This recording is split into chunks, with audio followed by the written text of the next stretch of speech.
This is a quick video on one of the questions in Applia regarding the market supply curve. I think that's questions 11, maybe 10 and 11, something like that. So this might help a little bit. If you recall from our notes and our discussion about the fast tab example, we went through the firm experiencing different stages of profit. We started off with the firm earning a price way up here at like $500, and we talked about if the firm was earning that price, that they would then produce this quantity and they would do so at a profit. We talked about the firm receiving a price of $300, and if they receive that price, they would produce where marginal revenue equals marginal cost, and they would be breaking even. We talked about the firm producing at this price, which was $270.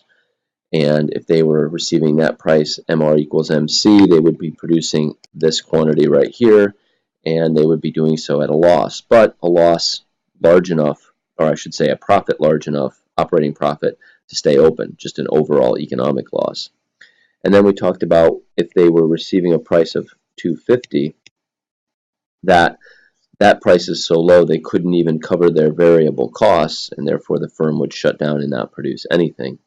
So therefore, any price that's down here, whether it's 250 or maybe 253 or maybe it's 245, any of these prices in here for this particular problem, and the firm would not produce. So that means any price below where marginal cost equals average variable cost would result in shutting down for the firm, producing zero. So that means that the very first price that this firm would consider producing a positive quantity, something greater than zero at, would be the price that's just touching the bottom of the average variable cost function. And at that point, the firm's loss would be equal to the firm's fixed costs, and the firm would be indifferent between shutting down and staying open because it would be losing the same amount. Any price higher than that price, and the firm would definitely operate and stay open, again at a loss in this section right in here, and at a profit anything above the average total cost function. So it basically means that this section right here of the firm's marginal cost is the relevant section, is the section that they make output decisions based on. Output decisions, therefore, means supply. So the firm's supply function is the firm's marginal cost function above the minimum average variable cost. Okay.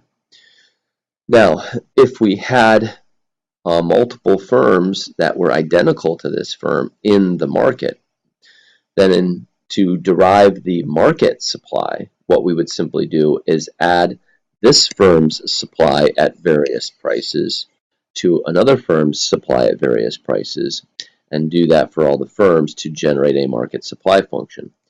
In your notes, we didn't get a chance to talk about it in two of the sections, but I have it in your notes here that the market supply function is the summation of all of the firm's marginal cost functions above average variable cost, right, the part that is relevant for all the firms in the industry summed up.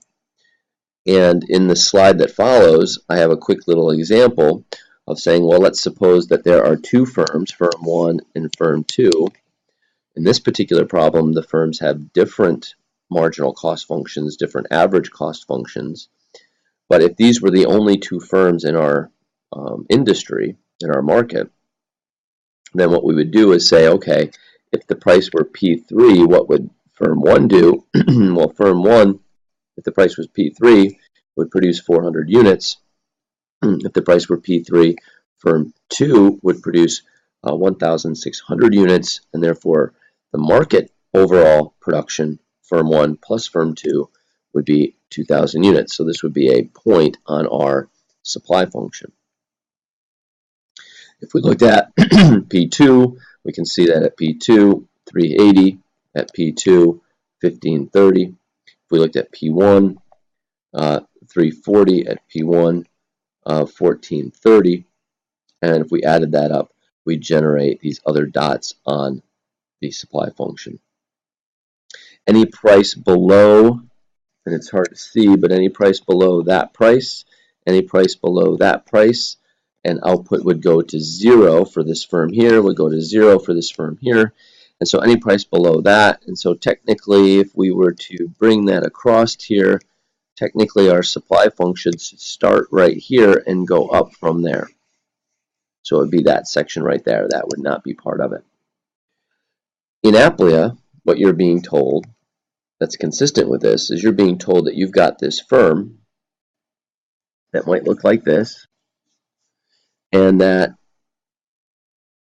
there are 40 firms just like it, identical cost functions, and therefore asking you to figure out what the one firm would do in terms of its output decisions at various prices, relevant prices, meaning prices above average variable cost, and then multiply that by 40 for the 40 firms that are in the industry to generate then a market supply function that would have points on it that are all the firms summed up or added together. Okay, so that's you're doing that exercise in 2 of the questions on Applia, and that should help with that. Okay.